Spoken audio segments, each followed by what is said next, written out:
संतप्त मानस शांत हों, जिनके गुणों के गान में वे वर्धमान महान जिन विचरे हमारे ध्यान में।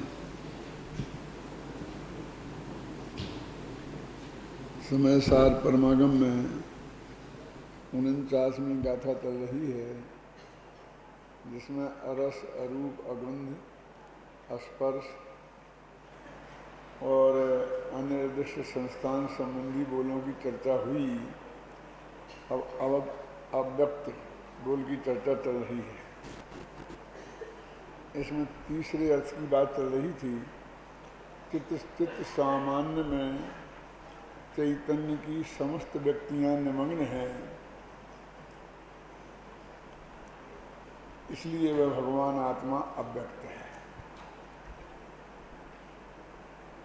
जब ये बात कही थी और गुरुदेव श्री ने इसका अर्थ करते वक्त भूत काल की पर्यायों को निमग्न कहा था, भविष्य की पर्यायों को निमग्न कहा था, लेकिन वर्तमान पर्याय को अलग रखा था। तो उस पर से ये प्रश्न खड़ा होता है बार बार कि यदि वर्तमान पर्याय को अलग करेंगे तो भूत और भविष्य की पर्यायों को जोड़ने वाला, उसमें कंटिन्यूटी रखने वाला तो वर्तमान ही है। तो आत्मा के दो टुकड़े हो जाएंगे, एक भूतकाल और एक भविष्यकाल का। और ये प्रश्नोत्तर चल रहे थे। इसमें बहुत सी चर्चा हो चुकी है और बहुत सी चर्चा अभी बाकी है। आपके पेज नंबर निकालिए, 17 है ना।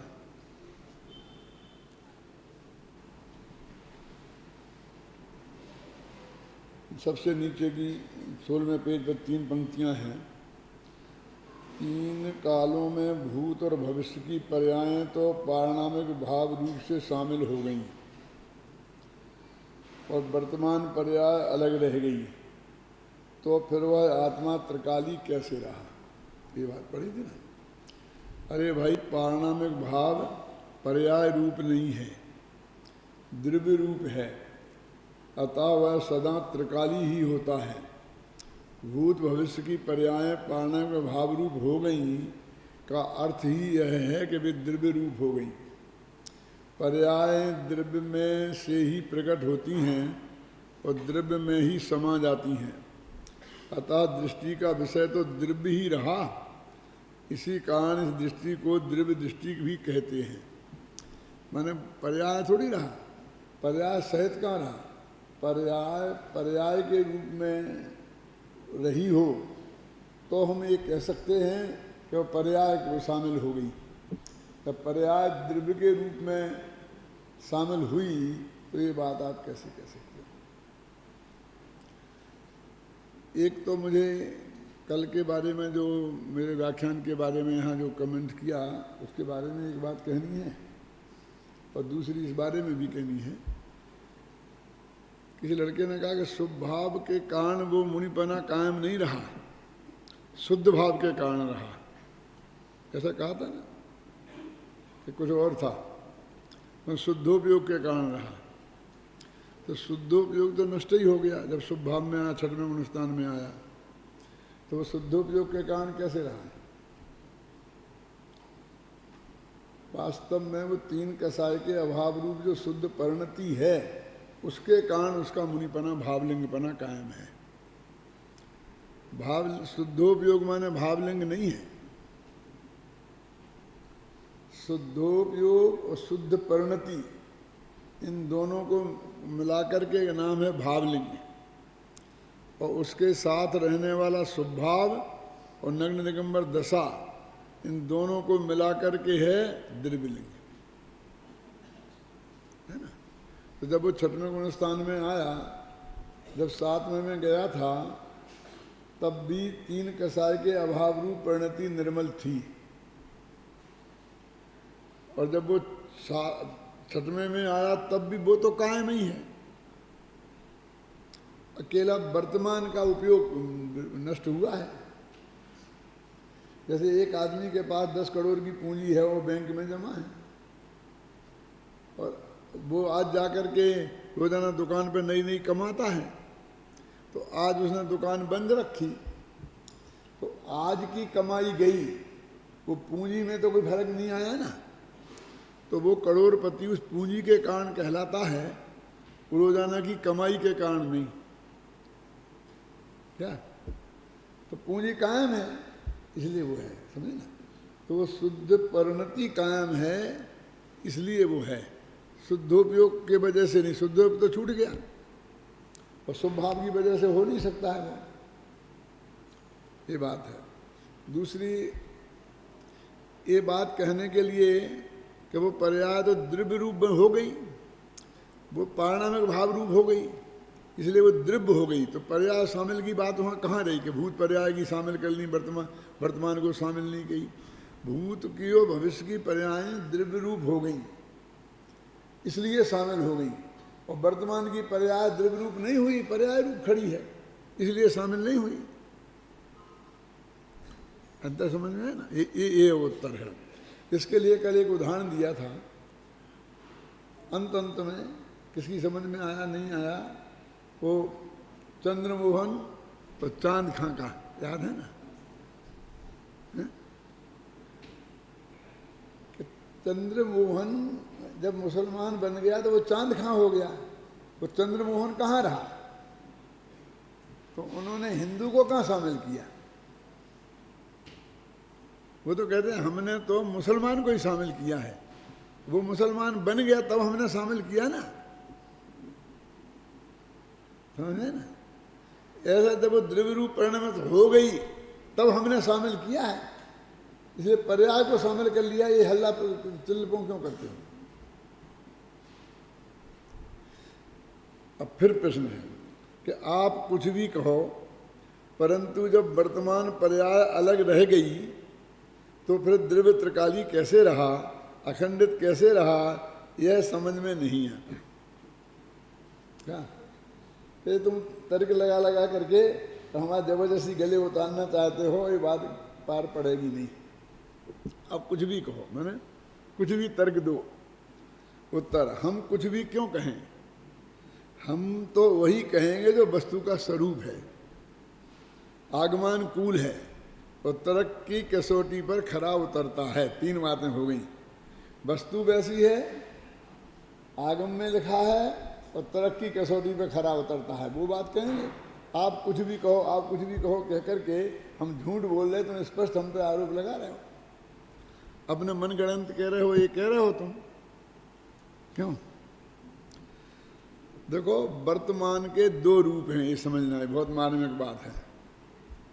एक व्यक्त पर्याय रूप और दूसरा त्रिकाली का वह अव्यक्त रूप जो भूत भविष्य के बीच की कड़ी है एवं भूत भविष्य को अखंड रखता है। भूत, वर्तमान और भविष्य इन तीनों कालों में अखंड रहता है और जिसे काल की अखंडता कहा जाता है, नित्यता कहा जाता है। यह तो आप जानते ही हैं कि है क्रिया का प्रयोग वर्तमान के अर्थ में भी होता है और त्रिकाल के अर्थ में भी होता है। जैसे आत्मा नित्य है, इस वाक्य में है क्रिया का प्रयोग त्रिकाली के अर्थ में हुआ है। अभी जरा थोड़ी सी बारीक बात है।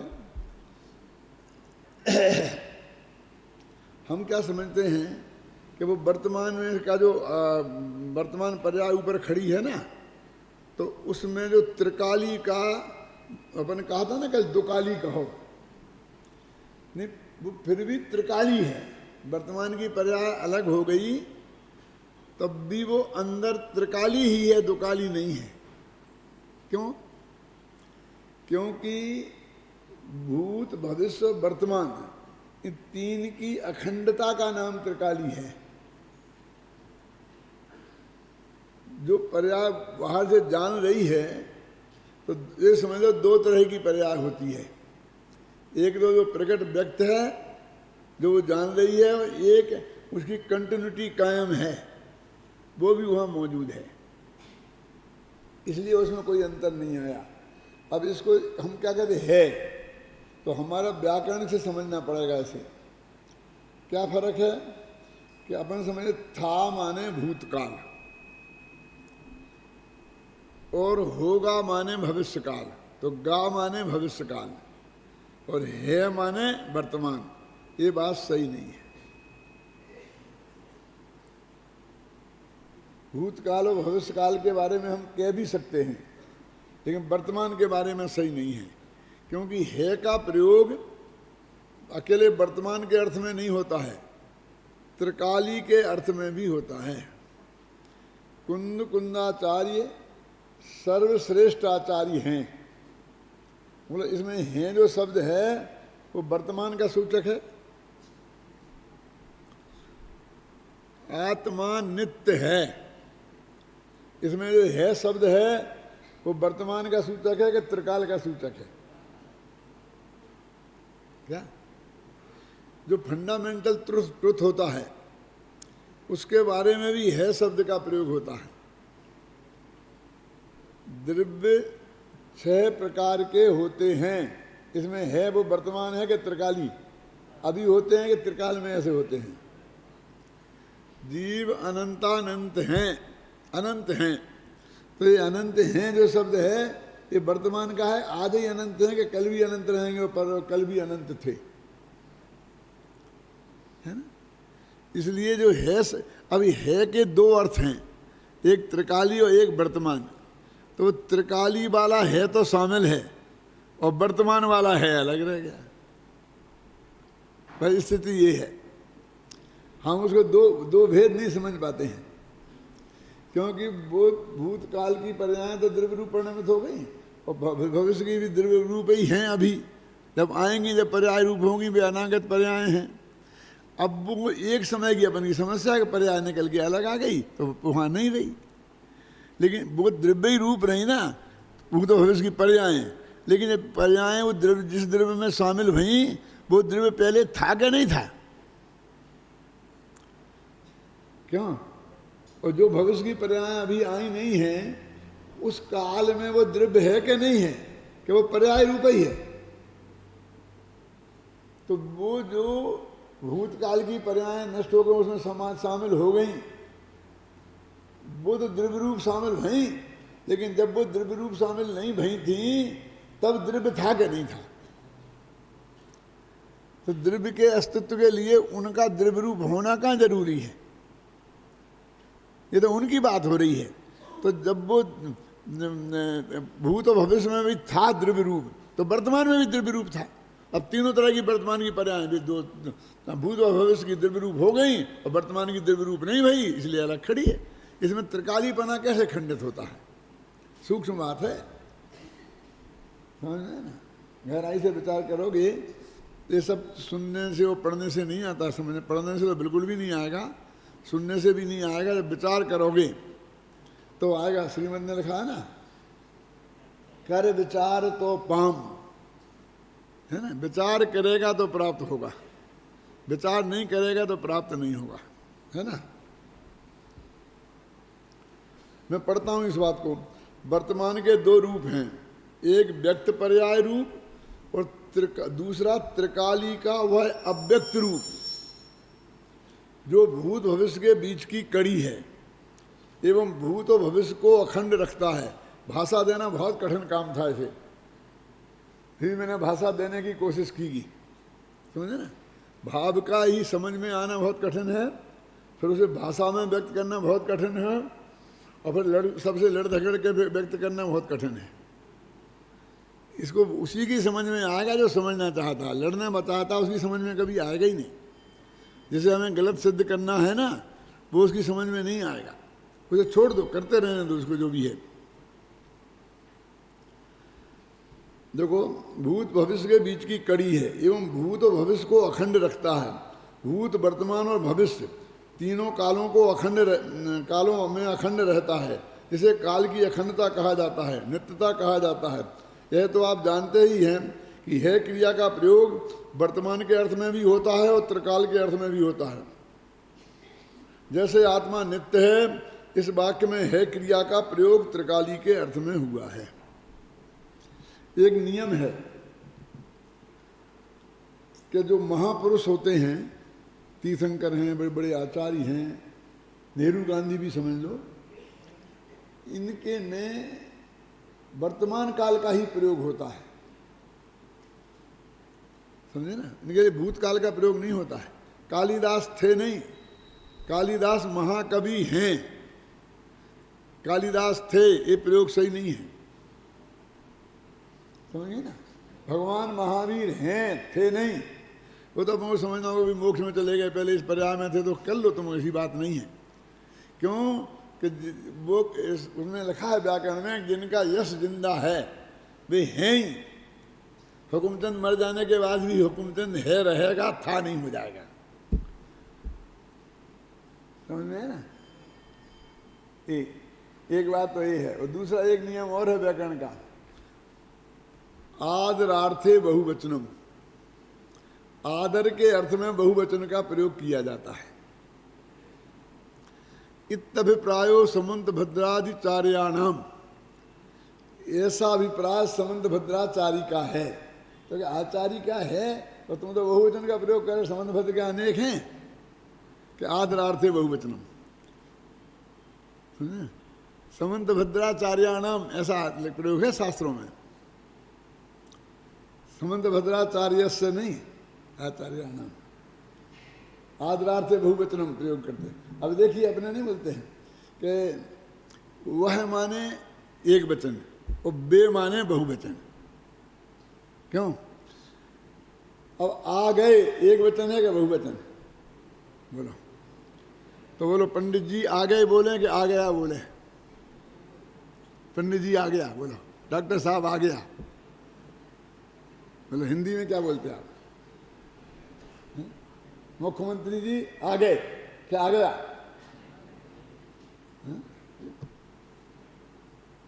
ये कुछ मारवाड़ी औरतें हैं ना, ये ऐसे ही बोलती हैं, माँ साहब आ गया, क्या? एक तो माँ साहब को स्त्रीलिंग से पुल्लिंग बना देती हैं, आ गई नहीं बोलते हैं, और एक वचन से बहुवचन नहीं बोलती हैं, क्योंकि एक ही माँ साहब है ना, बहुत सी माँ साहब नहीं है ना। यदि हम उन्हें समझाएं तो वे हमें ही समझाने लगे, क्या अनेक थोड़ी हैं। बोलते हैं ना माँ साहब आ गया, एक बिल्कुल बहुत गलत प्रयोग है। माँ साहब आ गई, समझे ना, समझे ना। ये सब वो समझ, एक को एक वचन में बोलना चाहिए, ऐसा नहीं है। बहुत हो तभी बहुवचन का प्रयोग नहीं होता, आदरार्थे बहुवचन का प्रयोग भी होता है। और हिंदी भाषा में भी, संस्कृत भाषा में तो है ही, लेकिन हिंदी भाषा में बहुत प्रयोग है ऐसा। हम सब एक आदमी के लिए भी आ गए बे बोलते कि नहीं, कि वो है उसने ऐसा कहा बोलते हैं कि ऐसा बोलते हैं उन्होंने ऐसा कहा। बोलो ये उन्होंने एक वचन है कि बहुवचन है? जो गैर हिंदी भाषी हिंदी सीखते हैं ना, उनकी ऐसी हिंदी होती है। वे कर्ता में नियम पढ़ लिया, कर्ता ने कर्म को, है ना, करण से, ऐसा पढ़ लेते कि नहीं? संप्रदान के लिए, अपादान से, में से, और अधिकरण में, क्यों? तो वो जैसे राम गया तो राम ने गया बोलेंगे, वो राम जाता है तो राम ने जाता है बोलेंगे। मैं कहता हूं तो बोलेंगे मैंने कहता हूं। बोलो सही है, मैंने कहता हूं। लेकिन जो महाराष्ट्रियन हैं और जो गुजराती हैं, उनकी हिंदी ऐसी ही होती है। कभी, कब को कभी बोलते हैं, कभी तुम कब जाओगे, अपन बोलते हैं कभी जाओगे। ये बम्बईया ये सब हिंदी वाले भी ऐसा बोलने लग गए। तो मैंने कहा तुम क्यों बिगड़ गए? कि नहीं साहब चलता है, चलता है तो तुम्हें कोई डंडा थोड़ी मारेगा। हम जैसे लोग समझ लेंगे कि तुम भी मुँह रखो, बस इतनी सी तो बात है ना। उनको तो माफ़ कर देंगे क्योंकि वो तो हिंदी भाषी हैं, इसलिए वो ऐसा प्रयोग कर सकते हैं, क्यों? कभी है कि कब? कभी अलग अर्थ में होता है, कभी कभी ऐसा होता है, और कब कब ऐसा होता है, ऐसा थोड़ी होता है। कब के अर्थ में कभी बोलते हैं और अब के अर्थ में अभी बोलते हैं। अब मैं ऐसा कहता हूं, अभी मैं ऐसा कहता हूं। अभी कहते हो कि अब कहते हो? समझे ना? तो उन्हें अब और अभी, कब और कभी का अंतर समझ में नहीं आता है। बीमारियों लिखना नहीं जानते हैं, ये मराठी भाषी हिंदी और हिंदी गुजराती भाषी हिंदी। क्या होता है, बीमारियों, री की बड़ी मात्रा ही रखेंगे, बीमारियों ऐसे लिखेंगे। जब ये नियम है कि वो इण प्रत्यय होगा ना, ई बड़ी ई है ना, तो उसकी छोटी ई हो जाएगी, तब या होगा बहुवचन बनाने के लिए। ई का ई होता है, ई नहीं होता है। बीमारियों लिखेंगे तो ई छोटी हो जाएगी, और बीमारी लिखेंगे तो ई बड़ी रहेगी। तो कभी कभी वो बड़ी बीमारी में भी छोटी ई कर देते हैं। क्यों? एक वचन में दोनों को एक सी करेंगे ना, जैसे समझते यूं प्रत्यय लग गया इसलिए बहुवचन बन गया, यूं नहीं, वो ई को हिर्स होके यूं लगे तब बहुवचन बनता है। समझ में है ना? मैं समझता हूँ यहाँ जो गुजराती हो, मराठी बैठे हो, गुजराती तो नहीं दिखते, कम हैं, लेकिन मराठी तो हैं ही, तो ये अपनी हिंदी को सुधारने की कोशिश करेंगे क्या? तो एक बात क्या तरह हो गया ना, यह बात 7वीं गाथा के अनुशीलन में विस्तार से समझाई गई हो, काल की अखंडता। आप उसका एक बार गहराई से अध्ययन करें तो सब समझ में आ जाएगा, काल की अखंडता किसे कहते हैं, ये उसमें अपन ने गहराई से बताई है। और गहराई से समझना हो तो दृष्टि के विषय नाम की जो अपनी किताब है उसमें बताई गई है।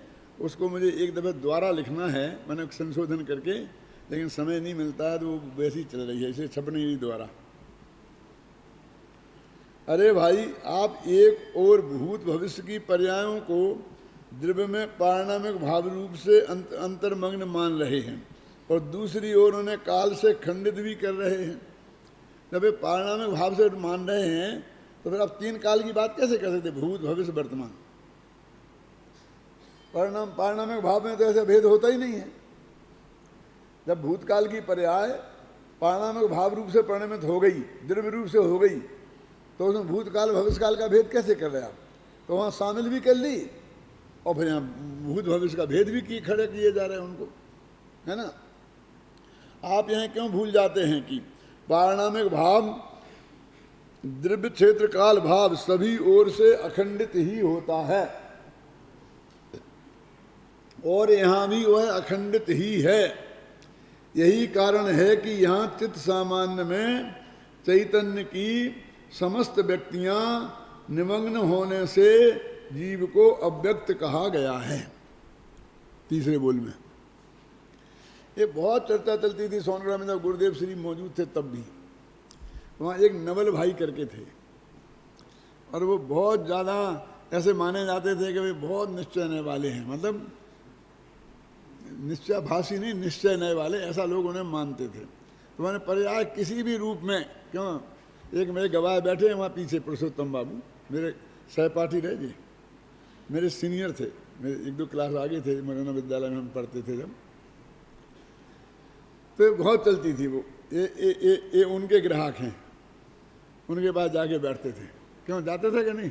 हाँ, नवल भाई थे। तो एक दफ़े मैं प्रवचन कर रहा था, क्योंकि अकेले मुझको ही प्रवचन करने का अधिकार मिला था सोनगढ़ में, और किसी पंडित का आज तक सोनगढ़ में प्रवचन नहीं हुआ मेरे अलावा। गुरुदेव तक तो होते ही थे, लेकिन किसी पंडित को परमिशन नहीं मिली। क्लास ले लो, प्रवचन नहीं कर सकते। शाम को मेरा होता था, तो जब ये प्रवचन चल रहा था तो उन्होंने दूर से कहा मेरे से, पीछे बैठे थे, वर्तमान पर्याय द्रव्य में शामिल है कि नहीं, ऐसा प्रश्न किया। क्योंकि वो बहुत चलती थी उस वक्त चर्चा, और उनको ऐसा भ्रम होता था मेरे कथन में बार बार कि ये उसमें से उस पर्याय, वर्तमान पर्याय को शामिल कर रहे हैं, वर्तमान पर्याय को द्रव्य में शामिल कर रहे हैं। इसका सामना मैं गुरुदेव के सामने से कर रहा हूँ।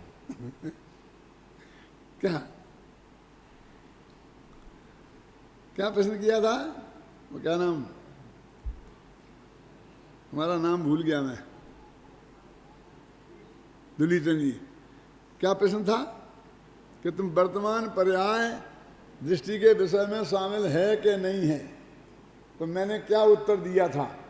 कोई श्रोता होगा बैठा होगा यहाँ तो वो बता सकता है कि ऐसी शामिल नहीं है, ऐसी शामिल है। समझ ना क्या है? बोलो, नहीं है समझ में?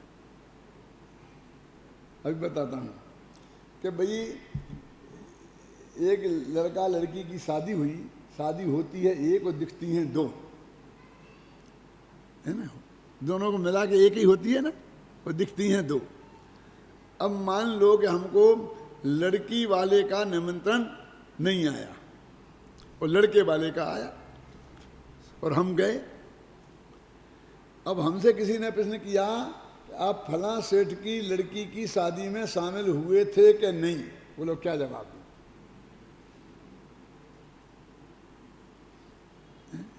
बोला क्या उनका तो हमें कार्ड ही नहीं आया, शामिल होने का सवाल क्या खड़ा होता है?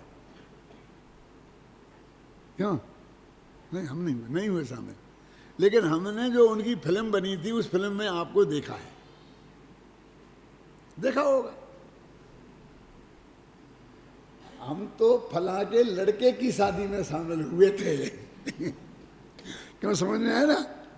और लड़का लड़की स्टेज पे बैठे थे और उन्हें आशीर्वाद देने बुलाया तो वहाँ गए थे, तो फोटो तो हो गई, क्यों?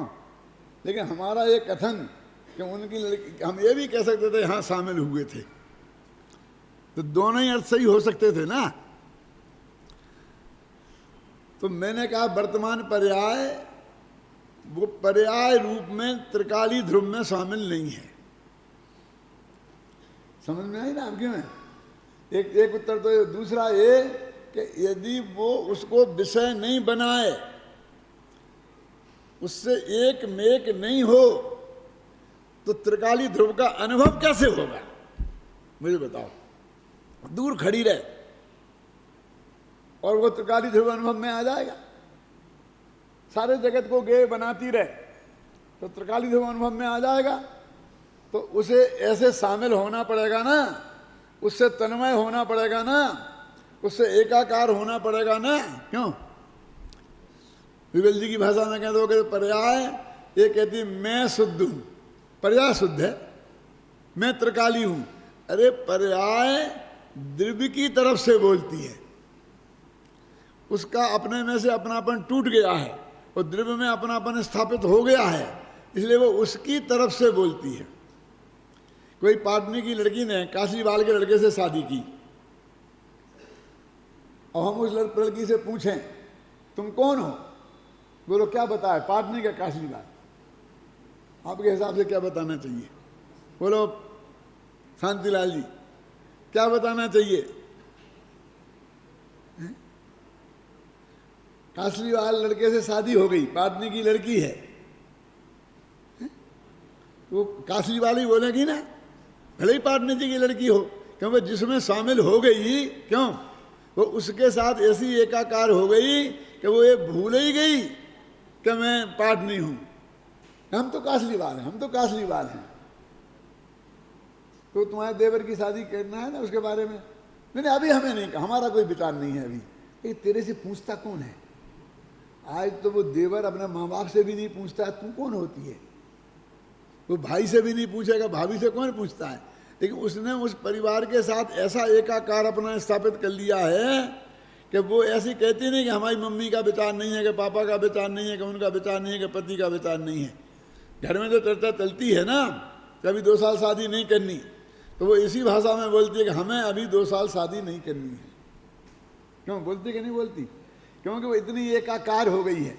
वो जो वर्तमान पर्याय जिसको तुम दूर अछूत बना के खड़ी रखना चाहते हो, वो त्रिकाली ध्रुव में को विषय बनाने रूप में शामिल होए कि नहीं, विषयी रूप में शामिल होए कि नहीं। क्यों? कभी कभी ऐसी बातें करते हैं हम। पहले छोटे लड़कों की शादी हो जाती थी ना, 5 वर्ष में, 7 वर्ष में, 10 वर्ष में। तो एक लड़के की 10 वर्ष की उम्र में शादी हो रही थी, उसका दूसरा दोस्त था। तो उसने कहा क्यों भैया तुम अपनी बारात में मुझे ले चलेगा कि नहीं? तो बड़ा भोलेपन से बोला कि पापा यदि मुझे ले जाएंगे तो मैं तुझे ले चलूंगा। कैसा है पागल, तेरे जाए बिना शादी कैसे होगी? तू तो जाएगा ही, लेकिन पापाओं का कोई भरोसा नहीं है। कहते तो वे ऐसा ही हैं, लेकिन 25 दफा धोखा दे चुके हैं। जब भी बाहर होता है और मैं कहता हूँ कि अब की बार आप बम्बई जाएंगे तो मैं आपके साथ चलूँगा, कि हाँ चलना, हाँ चलना, हाँ चलना 25 दफ़े कहते हैं, और जिस दिन जाने लगते हैं तो 5 का नोट पकड़ा के और चल देते हैं, है ना। बहुत पापा लोग बहुत धोखेबाज होते हैं। मुझे पक्का भरोसा नहीं है कि मेरी शादी में मुझे ले जाएंगे। ऐसे लड़कों की भी शादी कर देते थे लोग। कर रहे ना, ऐसे ही कहते शामिल होगी या नहीं होगी, शामिल दूर रखो, दूर रखो, दूर रखो। अरे इतना अछूत बनाओगे तो अनुभव कैसे होगा? हाँ, वो पर्याय ध्येय के रूप में शामिल नहीं हो, दृष्टि के विषय के रूप में शामिल नहीं हो, ज्ञेय के रूप में शामिल नहीं हो, लेकिन ज्ञाता के रूप में तो शामिल होगी कि नहीं होगी? उसे स्पर्श करेगी कि नहीं, एकाकार होगी कि नहीं, तदाकार होगी कि नहीं? अरे स्पर्श करेंगे, हाँ स्पर्श नहीं कर, स्पर्श नहीं, पागल हो गए हो। उसका तो द्रव्य क्षेत्र काल भाव में अकेला क्षेत्र भेद कहाँ है? अकेला भाव भेद है। स्पर्श तो वह किए ही हुए हैं, समझ में है ना। तो जबरदस्ती लगा, उसमें अकेला भाव भेद है। द्रव्य तो उसका भी वो ही है ना जिसकी वो पर्याय है।